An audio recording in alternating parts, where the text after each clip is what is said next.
como nós devemos viver. Você não deve se preocupar com a soberania de Deus. Ele vai continuar soberano, creia você nisso ou não, saiba você disso ou não. Mas você sabe viver debaixo de planos que não são exatamente os seus? Pois bem, a história de Daniel e seus amigos, Ananias, Misael e Azarias, não termina naqueles versos que terminamos de ver na semana passada. A conclusão dessa história está no final do capítulo 1, um trecho que, como eu adiantei, nem sempre se ouve exposição. A gente às vezes ouve o contar dessa história. Às vezes a gente observa isso como se fosse um fechamento da história e que ele fosse indiferente. Ou seja, que não necessariamente existam lições aqui para que a gente extraia verdades do texto. É apenas a conclusão da história, é apenas o desfecho dessa história que nós estamos vendo, a conclusão de uma narrativa, fatos óbvios, mas e daí? Alguns podem, até mais adultos, mais maduros, olhar e falar assim, não, ainda tem um pequeno, mas importante plot twist na história, essa conclusão, o ato final. Todo filme tem esse trechinho final, não é? Quando as coisas começam a se assentar, o último ato do filme, onde a nossa adrenalina, que já esteve nas alturas, começa a baixar, para a gente começar a curtir o torpor pós, né? Depois da grande emoção, do pico que tivemos durante o filme ou durante a história. Mas não se trata só disso. Não se trata só do momento em que a princesa Leia entrega medalhas aos bravos guerreiros que garantiram a paz. Não é só isso. Eu creio que há muito mais aqui. Deus nos deu histórias. Mas o que ele nos deu nas histórias? Vamos dar uma olhada nisso? Versos 17 a 21, diz assim o texto do profeta Daniel. Ora, a estes 4 jovens, Deus deu o conhecimento e a inteligência em toda a cultura e sabedoria. Mas a Daniel deu inteligência de todas as visões e sonhos. Vencido o tempo determinado pelo rei para que os trouxessem, o chefe dos eunucos os trouxe à presença de Nabucodonosor. Então, o rei falou com eles, e entre todos não foram achados outros como Daniel, Ananias, Misael e Azarias. Por isso, passaram a assistir diante do rei. Em toda matéria de sabedoria e de inteligência sobre o que o rei lhes fez perguntas, os achou 10 vezes mais doutos do que todos os magos e encantadores que havia em todo o seu reino. Daniel continuou até o 1º ano do rei Ciro. O desafio é tirar dessa história, e principalmente dessa conclusão da história de Daniel, alguma lição. Mas não é um grande desafio, a bem da verdade, você vai perceber. Já oramos anteriormente, prosseguimos aqui debaixo da bênção de Deus, que nos há de instruir pela exposição deste texto. Mas antes de prosseguirmos, eu quero convidá-lo a pensar na sua história e no momento histórico que nós estamos vivendo. Quem imaginaria que... quem imaginaria que se tornou uma frase tão normal após a pandemia, quanto antes era a frase nunca antes na história desse país. Estamos vivendo dias diferentes, dias incomuns, e quem imaginaria que? Precisamos ser muitas coisas. Mas acho que a principal coisa que a gente precisa ser, e talvez nem todos estejamos sendo, é sábios. Precisamos ser sábios para nos conduzir durante esse tempo. E se é de sabedoria que você precisa, então, esse texto é para você. Essa lição, essa exposição é para você. No capítulo 1 de Daniel, agora, não vai dar para ler, por óbvio. Nós não estamos pretendendo ler esse texto. Se você quiser saber o conteúdo disso, você vai ter que abrir aí na sua Bíblia. Eu estou com todo o capítulo 1 na tela. O capítulo 1, o primeiro capítulo do livro do profeta Daniel, é sem dúvidas uma apresentação do livro. Apresenta a situação, apresenta os personagens, apresenta o contexto. É um livro. Embora seja uma narrativa, embora seja história, é um livro que apresenta tudo o que se precisa apresentar numa história. Mas no caso do livro do profeta Daniel, apresenta algo mais, apresenta a cosmovisão dos personagens. Acontece que essa introdução, ela apresenta tudo isso, mas apresenta lições para a nossa vida. Acompanhe aí a estrutura desse livro. Observe aí como é que Daniel introduz o livro que escreveu. Os primeiros 2 versos que estão aí destacados no seu vídeo, e você pode conferir o conteúdo na sua Bíblia, o profeta Daniel nos disse que Deus estava no controle, Deus estava por detrás de todos os eventos que aconteceram e tudo era um ato de julgamento da parte de Deus. Isso nós vimos aí nos versos 1 e 2. Nos versos seguintes, 3 em diante, até o verso de número 7, reparem, as divisões que eu estou colocando aqui não foram as divisões que nós usamos para a exposição dos textos. Eu não estou fazendo um retrospecto dos últimos sermões. Eu estou apresentando a você, em maneira muito resumida, o primeiro capítulo. Então, note aí que dos versos 3 a 7, vimos que a estratégia dos caldeus era obliterar, obscurecer tanto a identidade quanto a percepção daqueles jovens, eclipsando da forma que pudessem qualquer lembrança de Deus e de suas leis. E é isso que nós lemos aí dos versos 3 a 7. E depois nós ouvimos uma longa exposição dos versos subsequentes, dos versos 8 a 16. Daniel propõe uma estratégia de resistência. Essa estratégia de resistência já fora vista antes, mas essa é a maneira proativa de Daniel resistir à reprogramação babilônica e de coração firme.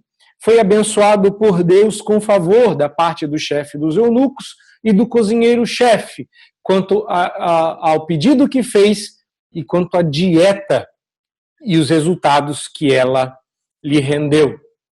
Estamos aprendendo ao longo desse texto, com Daniel, Ananias, Misael e Azarias, a viver a vida num mundo estranho, num mundo diferente. Que dos versos 8 a 16, se você olhar na sua Bíblia, que nós viemos aprendendo ao longo do trecho com Daniel, Ananias, Misael e Azarias, nós aprendemos como viver uma vida fiel a Deus no mundo estranho.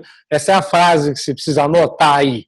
Como viver de modo fiel a Deus no mundo esquisito. Eles viviam no mundo estranho a cultura, língua, conhecimento, deuses.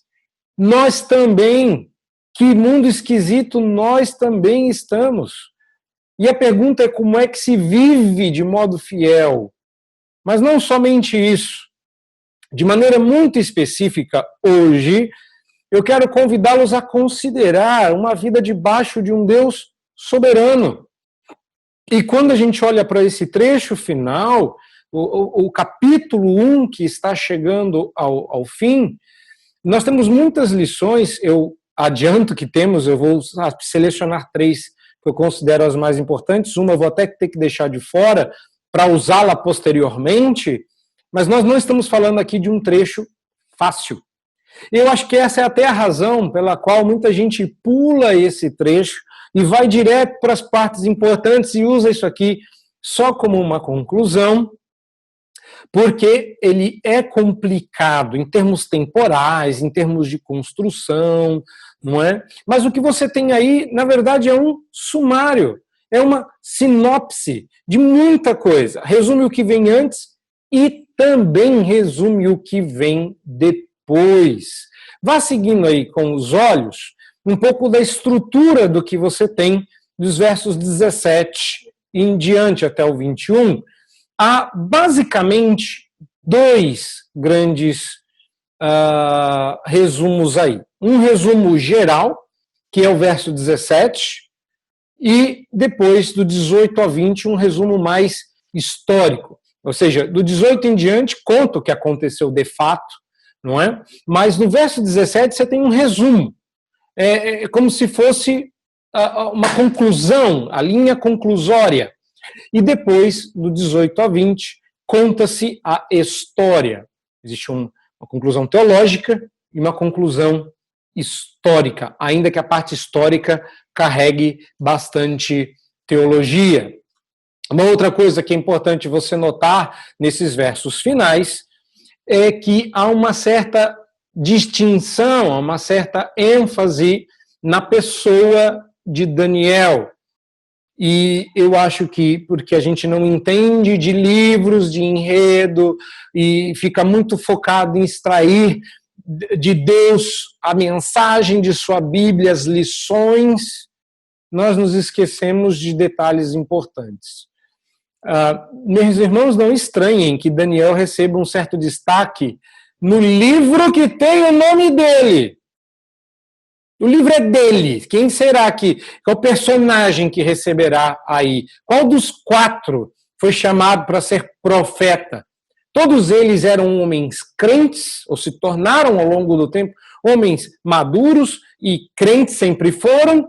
O livro é de Daniel, então dar o distintivo seria justo. Entretanto, o ponto aqui é que Daniel recebeu algo mais da parte de Deus, e isso traz a ele um destaque justo, mas não é um destaque que deva ocupar a nossa mente, porque Daniel não é o personagem principal deste texto, deste capítulo e desta narrativa. Deus é protagonista. Este é o meu primeiro ponto. O Deus protagonista de Daniel. E essa é a primeira coisa que eu quero que vocês notem neste texto. O lugar que Deus ocupa em nossa vida. Porque Deus é o protagonista da vida de Daniel e Deus é o protagonista da sua vida. Deus tem, notem, um lugar proeminente na vida de Daniel.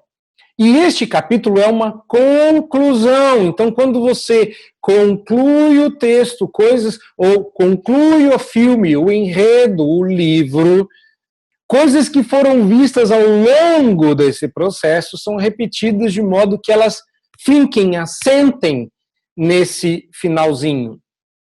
Deus é o protagonista. Foi Deus quem entregou Joaquim ao rei Nabucodonosor.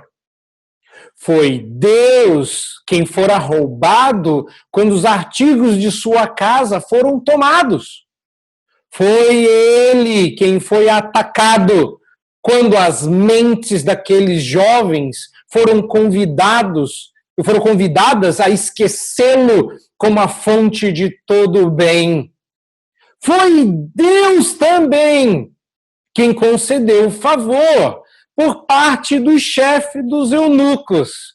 E é, novamente agora, Deus quem lhes dá uma sabedoria que salta aos olhos.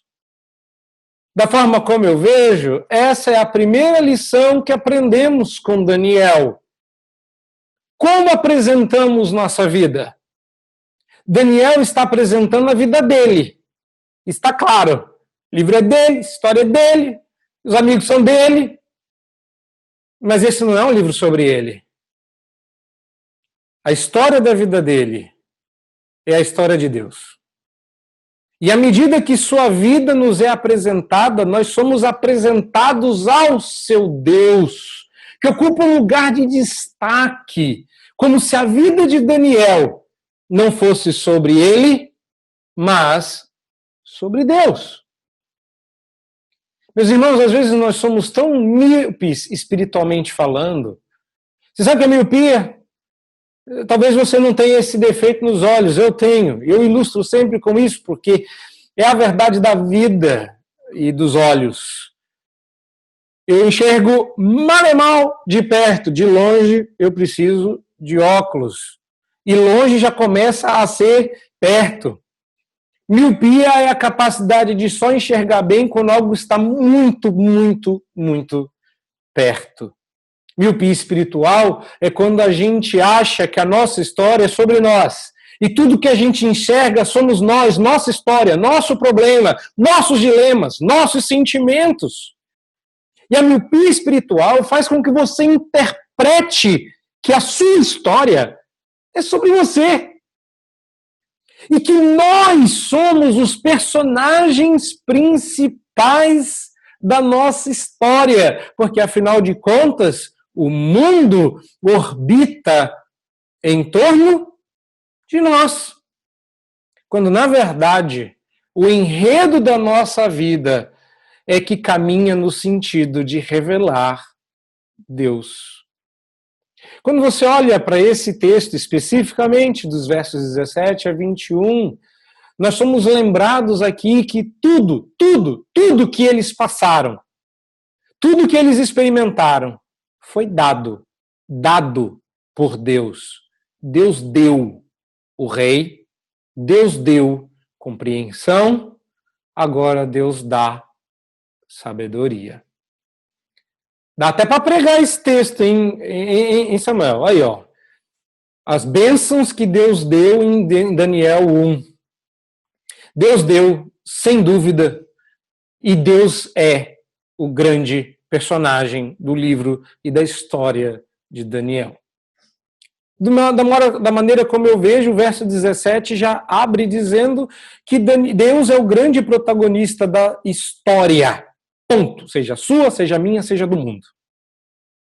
A pergunta que a gente tem que fazer aqui, e eu espero não estar indo muito rápido, é: e a sua? Se um livro sobre a sua vida fosse escrito, sobre quem seria esse livro? Porque se esse livro contar a sua história, você não entendeu nada do livro de Daniel. Essa é a primeira lição que eu vejo aqui. A segunda coisa que eu vejo aqui, que me parece ser a carne desse texto, me parece ser o núcleo, o centro desse texto, é a sabedoria que Deus dá. O Deus de toda sabedoria. A segunda coisa que eu vejo nesse texto, então, é o Deus de toda sabedoria. Se eu vejo que Deus é o grande protagonista dessa história, eu também, quando olho para o conhecimento e para a inteligência e para a sabedoria que foi dada a esses jovens, eu não os enalteço simplesmente, mas eu vejo algumas coisas importantes na postura deles. Daniel e seus 3 amigos não se recusaram a serem educados em todo o conhecimento, literatura e sabedoria do mundo em que viviam. Eu vou repetir, meus irmãos, prestem atenção nisso. Daniel e seus amigos não se recusaram a receber. Olha as 3 palavras que aparecem aí. Conhecimento, inteligência e sabedoria do mundo que viviam. Nem deveríamos nós nos recusar. Pois é. Pode parecer uma lição autoevidente, mas a gente perdeu a habilidade de enxergar como os princípios da nossa fé se aplicam na prática. Como cristãos, não devemos nos recusar a ter uma cultura elevada, a conhecer a literatura ou a sabedoria deste mundo. Nós deveríamos tomar cuidado com essas coisas, não há dúvidas. Não há dúvidas que nós não podemos deixar que todo o nosso conhecimento e toda a nossa sabedoria se reduza e se resuma ao que o mundo tem produzido. Entretanto, não deveríamos temer estudar debaixo de não crentes e aprender deles o que pudermos. Daniel e seus amigos se submeteram ao seu mestre, apelaram com educação que lhes fosse permitido servir a Deus. E nem sempre, infelizmente, tais apelos poderão ser atendidos no nosso mundo, na nossa conjuntura. Às vezes sim, às vezes não. Em alguns casos é simplesmente impossível para um cristão estudar com um acadêmico incrédulo, mas em muitos outros é justamente assim que Deus viabiliza a maneira como a educação tomará lugar. Eu reconheço que essas afirmações devem ser qualificadas e não é o meu alvo falar sobre isso aqui. Eu estou tirando as lições do texto. Outra coisa curiosa é que muito do que eu estou falando aqui, se não tudo, eu escrevi em um outro contexto, eu expus numa outra situação.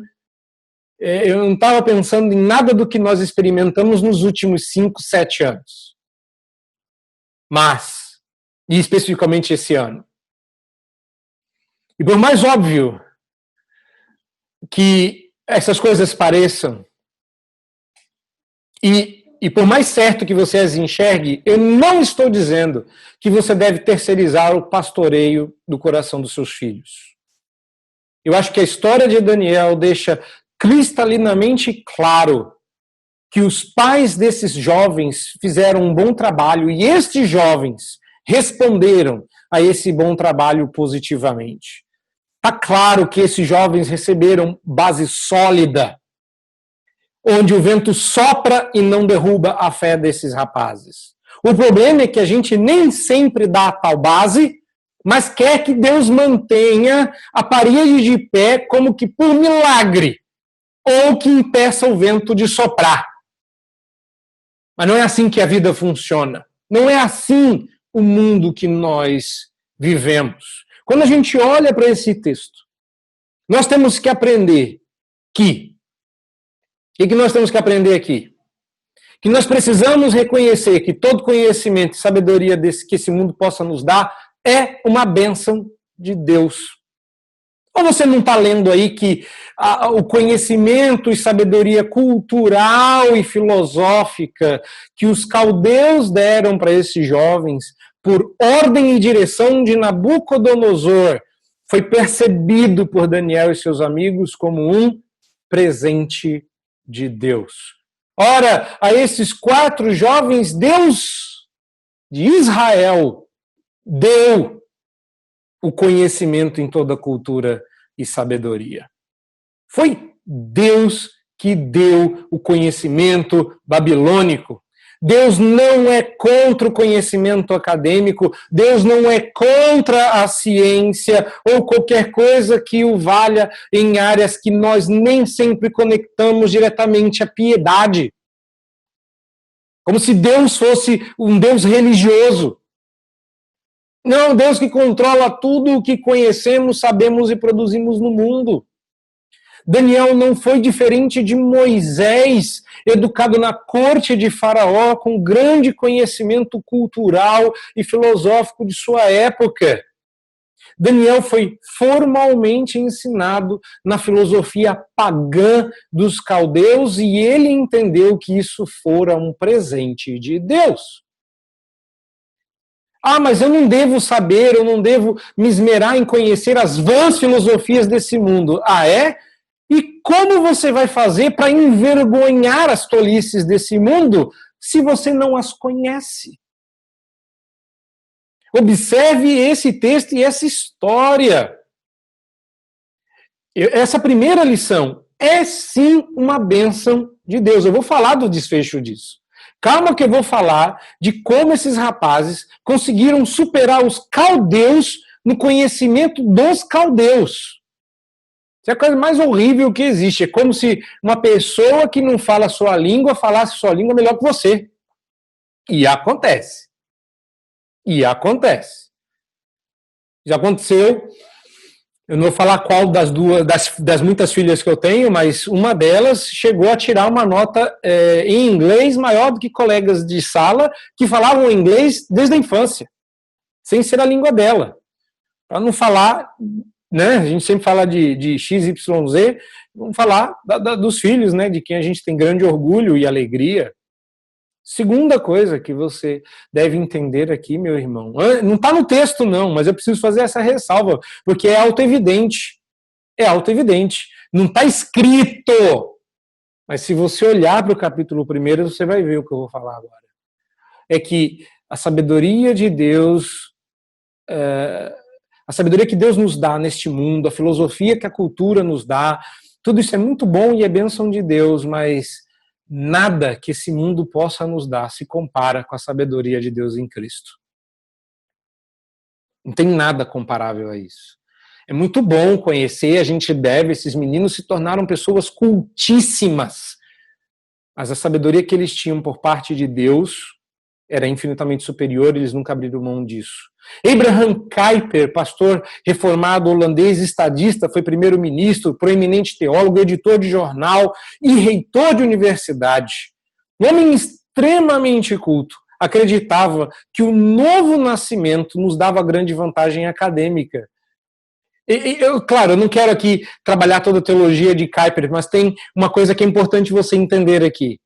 Ele acreditava que nós temos vantagens porque nós, cristãos, podemos ver tudo o que um ímpio vê, mas eles não podem ver o que só nós vemos.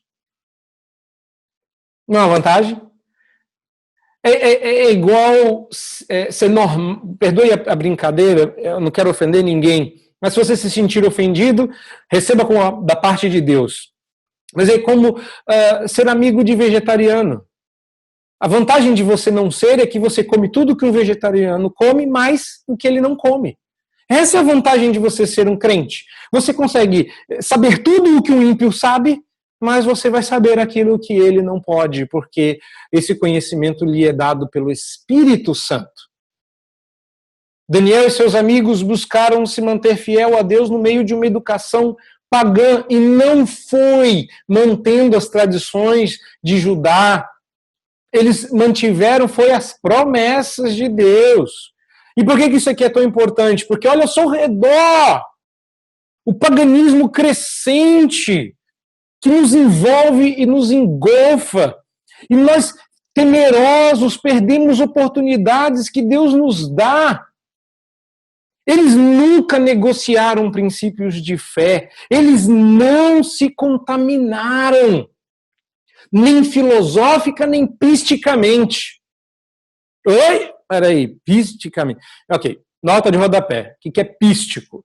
Pístico vem do grego, significa a palavra fé em grego, né?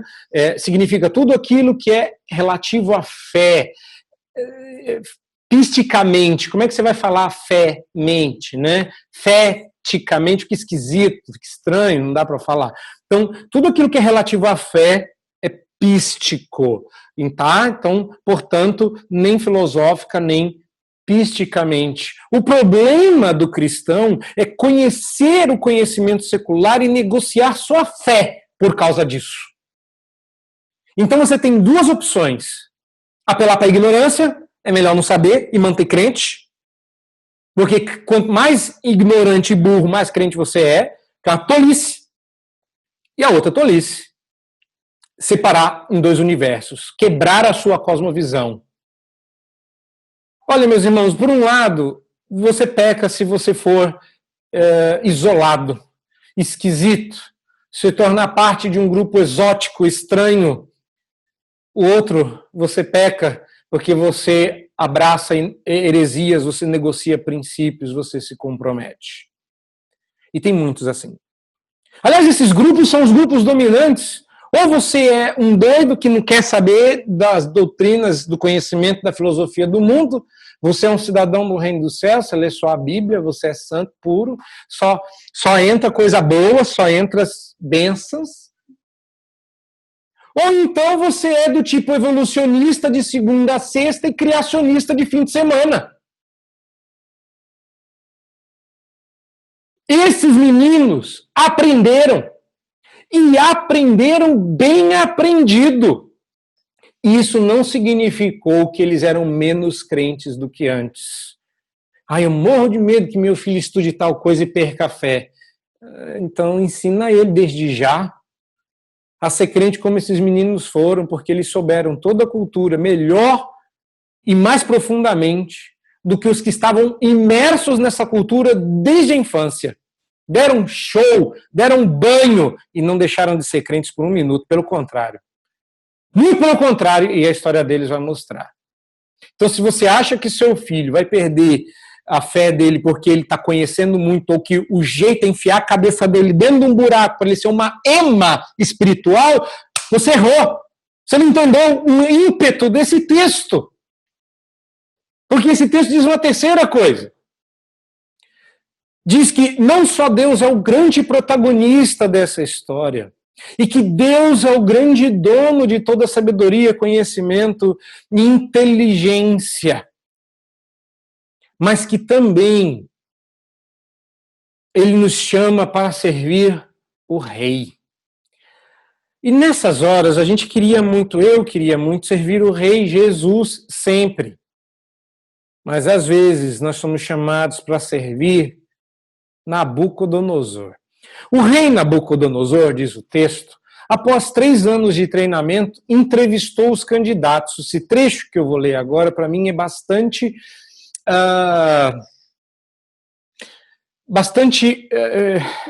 chamativo, porque quando eu extraí isso desse texto, nós não estávamos vivendo o contexto e nem as frases, as brigas de hoje. Então eu não estou me referindo ao momento histórico. Valerá, você perceberá. Mas é porque o princípio é bíblico, e o princípio bíblico vale em toda cultura, em todo tempo. Mas, meus irmãos, quem entrevistou esses rapazes não foi ninguém menos que Nabucodonosor. Nabucodonosor foi capaz de reconhecer e quantificar a superioridade da capacidade desses meninos. E de certo que Nabucodonosor era um filósofo também, um homem muito bem educado em sua época, como deveria ser qualquer monarca de seu tempo e qualquer monarca da Babilônia. Ele não era um Zé qualquer, ele não era um bobão, um Nabucomané. Não.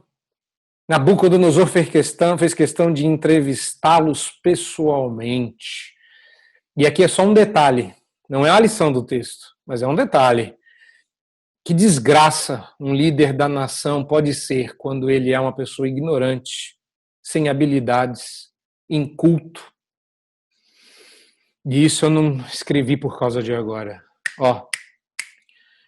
Isso eu disse muito tempo antes. Para vocês terem uma ideia, essa é a primeira vez que eu prego esse texto em português. A última vez que eu mencionei esse texto, eu não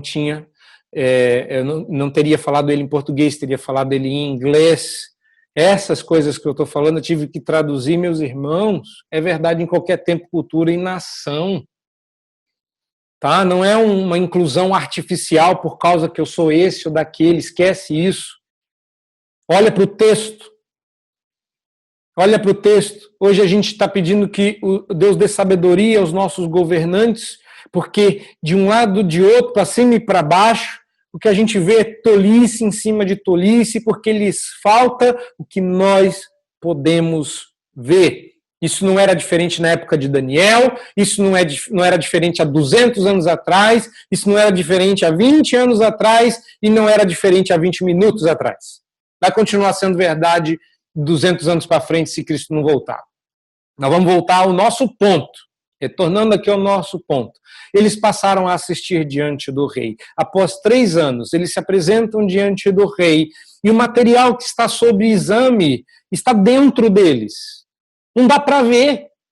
Você acha que eles ficaram mais sábios porque a sobrancelha deles ficou arqueada e agora eles andavam com um charuto e diziam de maneira afetada o aramaico? Não! Conhecimento.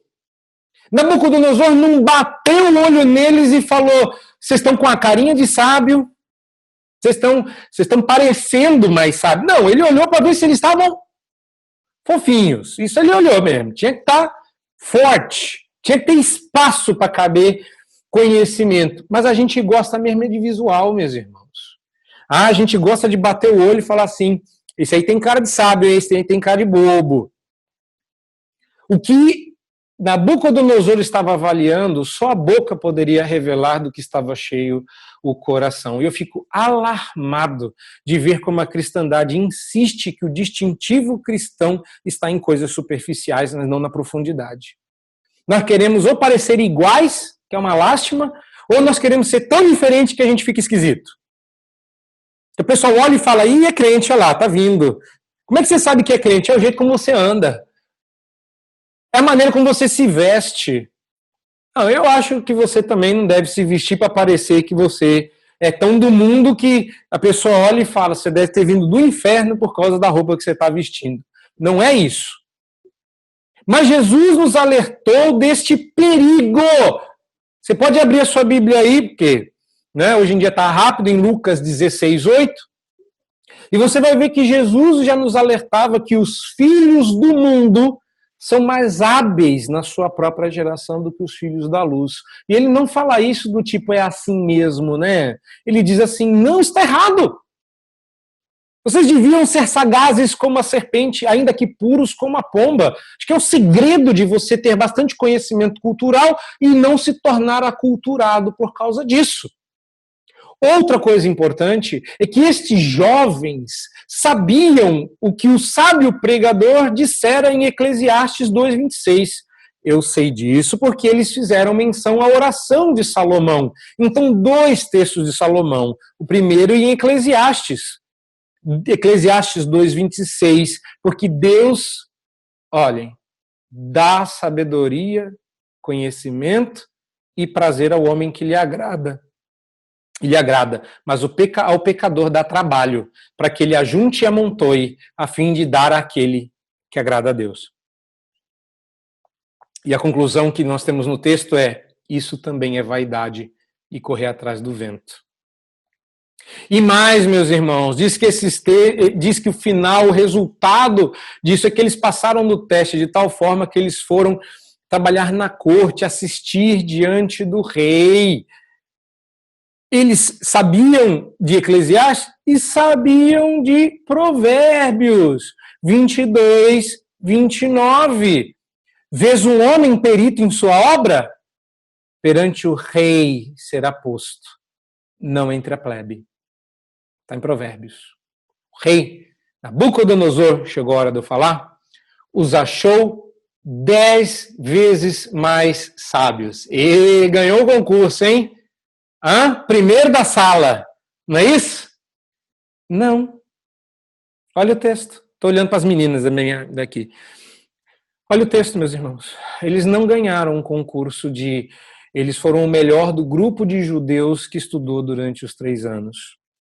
O detalhe que torna tudo isso relevante, que eu dei spoiler já alguns minutos atrás, é que Nabucodonosor os achou 10 vezes mais sábio que os seus professores, que eles estavam mais sábios do que aqueles que lhes ensinaram.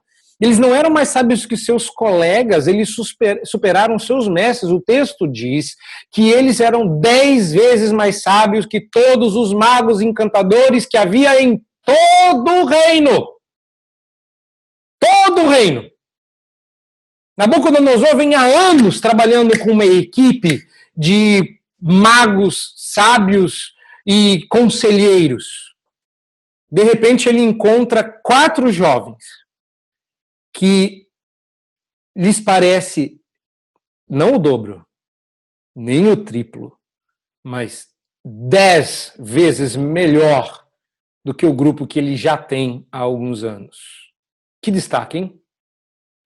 Que destaque. Meus irmãos, eles, por causa disso, foram assistir diante do rei.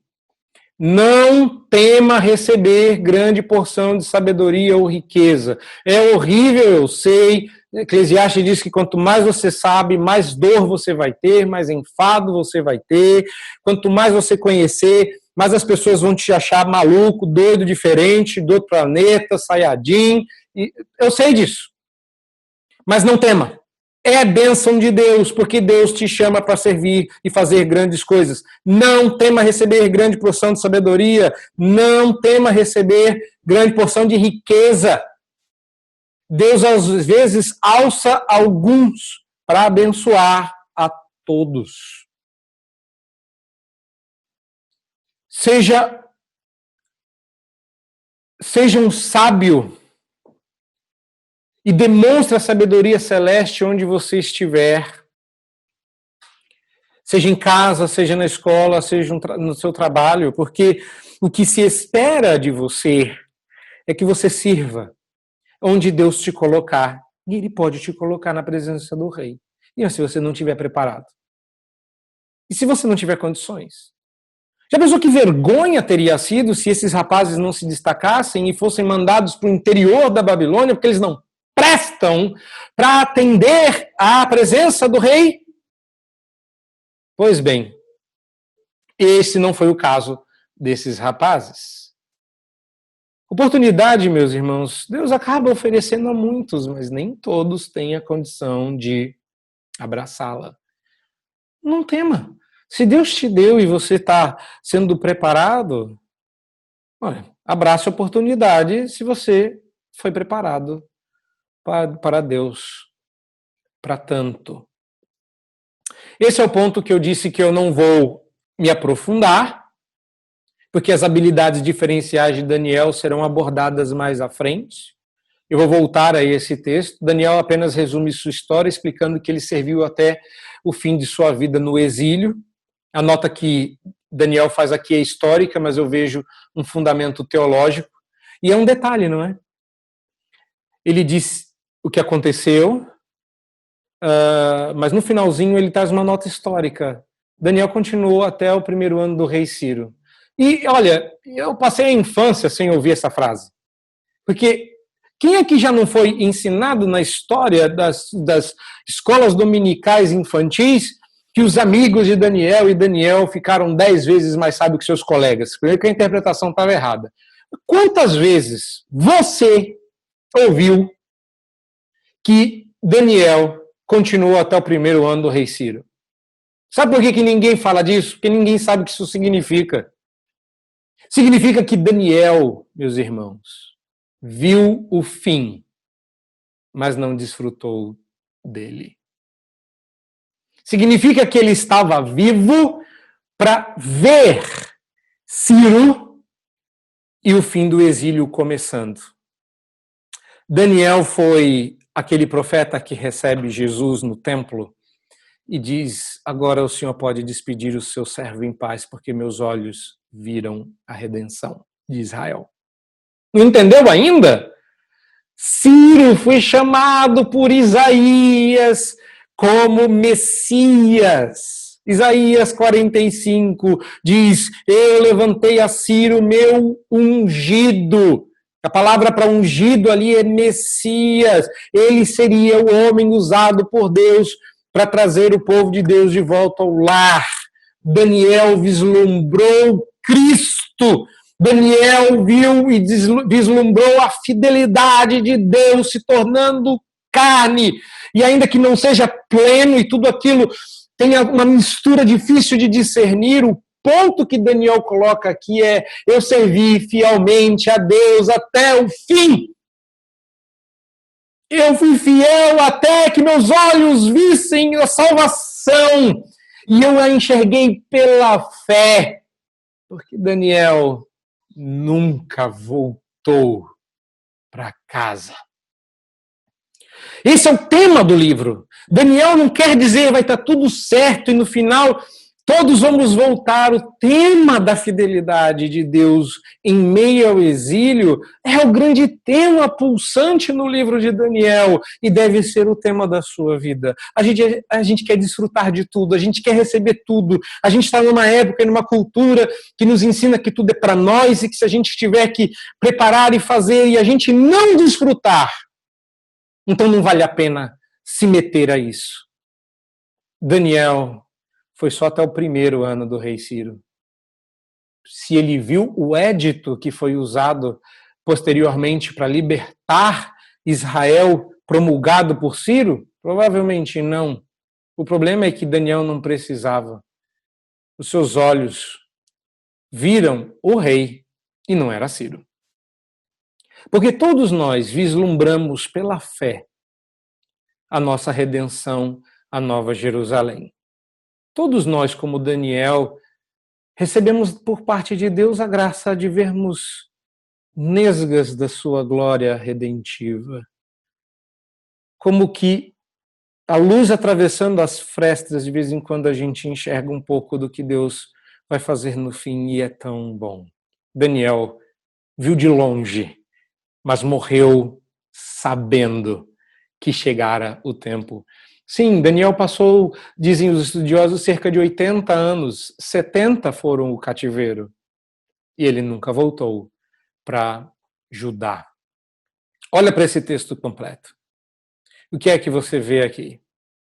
Você vê no texto, na introdução, e isso introduz o que você vai ver, as grandes histórias e as grandes profecias de Daniel. Sabe por que a gente morre de medo das profecias de Daniel? Porque você não entende o capítulo 1. E o resumo que ele está fazendo. Ele fala de Ciro aqui. Tem tanto rei para passar aqui ainda, até chegar Ciro. Mas o que nós aprendemos aqui é que quando o mundo faz o seu pior, a fidelidade de Deus faz o seu melhor. E isso nos basta.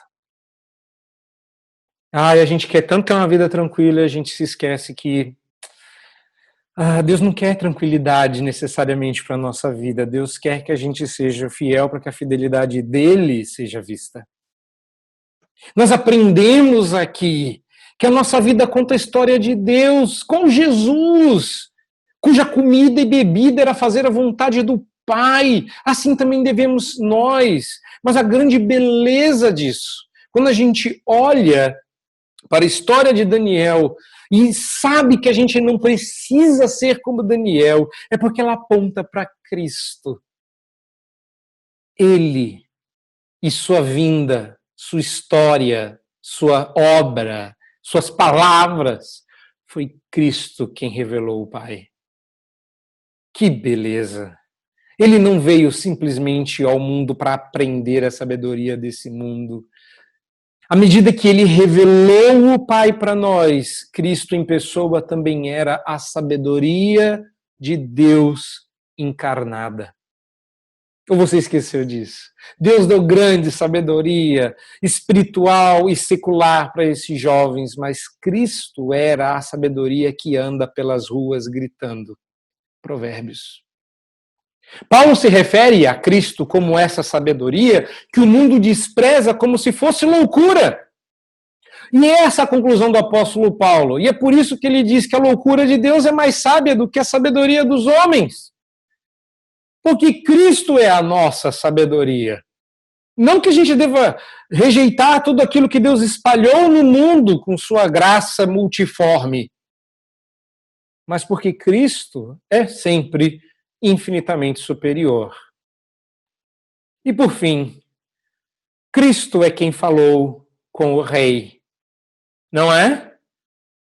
Foi o rei, o governante, que perguntou para Jesus sobre a verdade, sobre a sua identidade, sobre seu poder. Daniel, meus irmãos, foi atendido. Quando Daniel falou com o rei, você vai ver isso no capítulo 2. Sua voz foi ouvida, porque a voz de Cristo não foi. Quando Deus encarnado, Cristo Jesus, esteve com o rei, ele foi rejeitado. para que a gente seja aceito. A nossa sabedoria pode parecer loucura, mas ela só é loucura para que a sabedoria dele brilhe mais intensamente em nós. No dia final, no dia final todos verão. Ele se tornou nosso libertador, cuja visão nós só alcançamos pela fé. Ciro não era o Messias. Ciro era um tipo de Cristo. Daniel o enxergou no início. Você consegue ver? Você também consegue enxergar? Cristo se revela com essa clareza diante dos seus olhos? Porque se ainda não, você é como os demais que conhecem a cultura e a língua. Mas não é como Daniel, Ananias, Misael e Azarias. Eles não precisam ir para Passárgada. Eles já eram amigos do rei muito antes de Nabucodonosor. Deus abençoe sua vida. Deus abra os seus olhos para enxergar e desfrutar de um Deus protagonista, de um Deus de toda a sabedoria e que às vezes nos coloca para servir diante do rei. Pode não ser verdade para todos nós, mas se for verdade para você, você estará pronto? Diante do rei não é diante dos governantes deste mundo. Existem tantos reis pequenininhos por aí, existem tantos cargos altos em empresas, universidades. Não sabemos no que Deus quer fazer, mas quando Ele fizer, Ele o fará para a sua própria glória.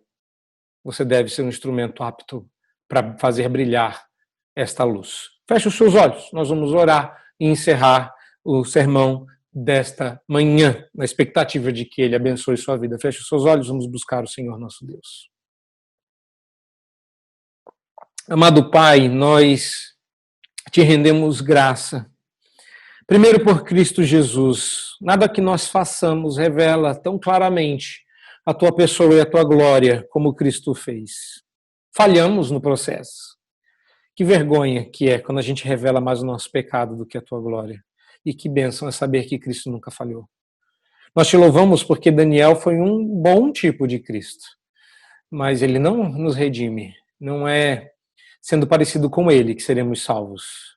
Mas é crendo em Cristo Jesus, com quem ele se parecia. Nós te agradecemos porque toda a sabedoria desse mundo nos enriquece com tantos adornos e belezas. E como é bom, que fome de conhecimento o Senhor nos deu. Mas nada nesse mundo sacia a nossa sede como a água que vem do poço de Cristo Jesus. Quem beber da água que ele der jamais terá sede de conhecimento, de intimidade, de aceitação. Ó Deus, abençoa a nossa vida para que nós vislumbremos pela fé a redenção que há em Cristo Jesus. Porque quando tudo isso passar, o que restará é o teu reino, como veremos ao longo do livro de Daniel. Abençoa-nos nessa jornada para que ela nos enriqueça, de forma tal que nós saibamos agora como viver num mundo onde tu és soberano e nós, teus servos. No nome de Jesus. Amém.